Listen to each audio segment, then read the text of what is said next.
edification.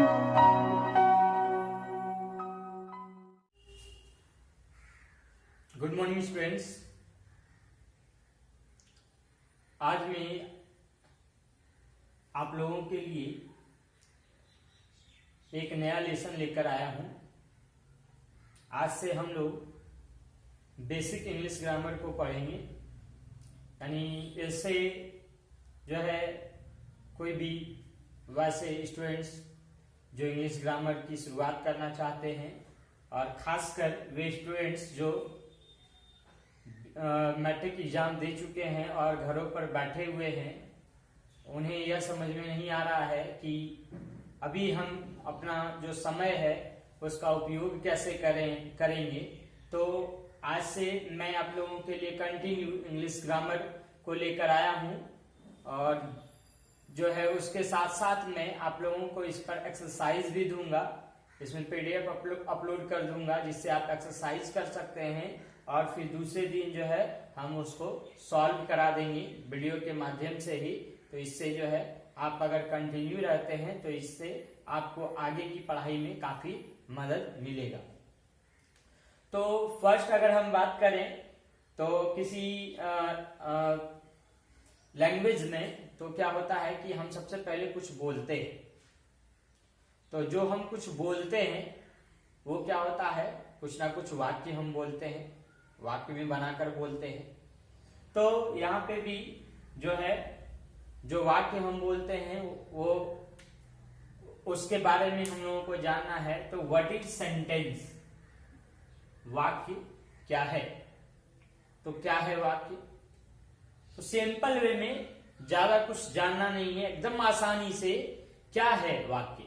वाक्य क्या है, अगर हम जो कुछ बोलते हैं तो उसमें क्या है, कई सारे शब्द हैं। तो जो शब्द हैं वही तो वाक्य हैं। तो अ ग्रुप ऑफ वर्ड्स,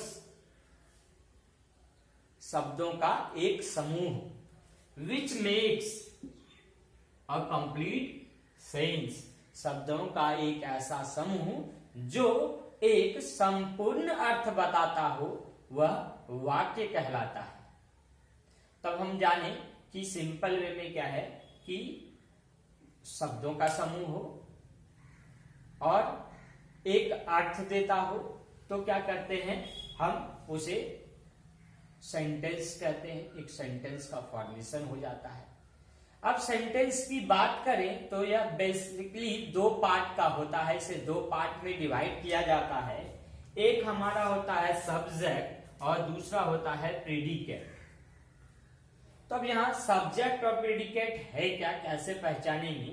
तो सब्जेक्ट कहता है हु डज द एक्शन, वह जो काम को करता है, या यह जो है कोई काम को जो करने वाला होता है वही सब्जेक्ट कहलाता है, या कोई पर्सन या कोई थिंग हो सकता है जिसके बारे में हम कुछ बता रहे हैं। और वहीं अगर प्रेडिकेट की बात करें तो यह क्या करता है, टेल अबाउट द सब्जेक्ट, या तो सब्जेक्ट के बारे में बताता है, and part that is about action, या वैसा भाग होता है जो हमें उस वाक्य में हो रहे काम को बतलाता है। दो सब्जेक्ट क्या होगा, जो काम को करता है वो डूअर होगा, who does the action is called subject, जो काम को करेगा। अगर प्रेडिकेट की अगर बात करें तो वह जो सब्जेक्ट के बारे में कुछ बताएगा कि सब्जेक्ट कैसा है उसके बारे में जो भी, और या फिर वैसा भाग जो कि काम के बारे में कुछ बताएगा तो उसी को प्रेडिकेट कहेंगे। जैसे कि हम एक सेंटेंस यहां लिए हुए हैं, राम इज अ बॉय। तो सब्जेक्ट क्या है, राम है, तो ये हमारा सब्जेक्ट हो गया। अब यहां क्या कह रहा है, Ram is a boy, Ram एक लड़का है। जो राम है वो क्या है, एक लड़का है।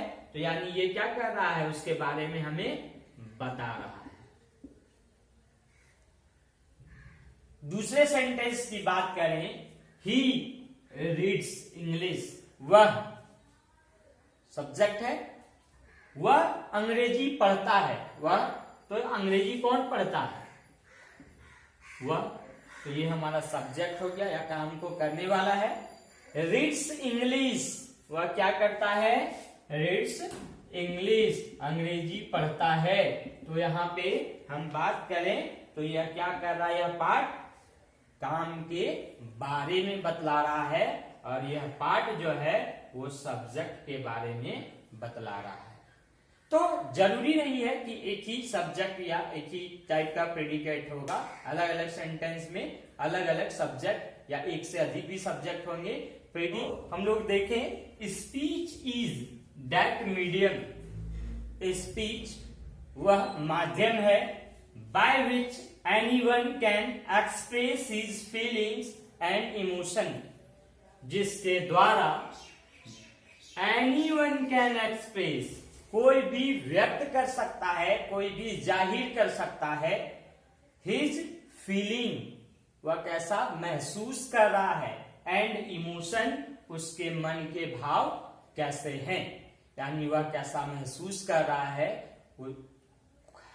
खुशी महसूस कर रहा है या दुख महसूस कर रहा है, दर्द महसूस कर रहा है, या जो है वह उसके मन के अंदर क्या भाव है, वह क्या करना चाहता है, उसे जो है जब हम व्यक्त करते हैं तो वो स्पीच कहलाता है। क्लियर? अब हम बात करें स्पीच के बारे में, तो इसके 8 पार्ट होते हैं, यानी कोई भी अगर हम सेंटेंस बोलते हैं, 2-4 सेंटेंस का ग्रुप अगर लेते हैं तो उसमें कई प्रकार के वर्ड होते हैं। उन्हीं किसी सेंटेंस में या किसी स्पीच में प्रयोग हुए वर्ड को 8 भागों में डिवाइड किया गया है। तो there are 8 parts of speech. Parts of speech कितने हैं? 8, जिनमें से आप लोग पहले से परिचित है noun, pronoun, adjective, verb, adverb, preposition, conjunction, interjection. तो 8 पार्ट्स ऑफ स्पीच है। हम एक एक करके धीरे धीरे सबके बारे में पढ़ेंगे, फिर सेंटेंस के पार्ट के बारे में पढ़ेंगे कि सेंटेंस के कितने पार्ट हैं, कितने काइंड्स हैं, ये सब। उसके बाद हम लोग इस पर भी प्रैक्टिस कर सकते हैं। तब आगे के क्लास के लिए आप लोग फिर से तैयार रहेंगे। धन्यवाद।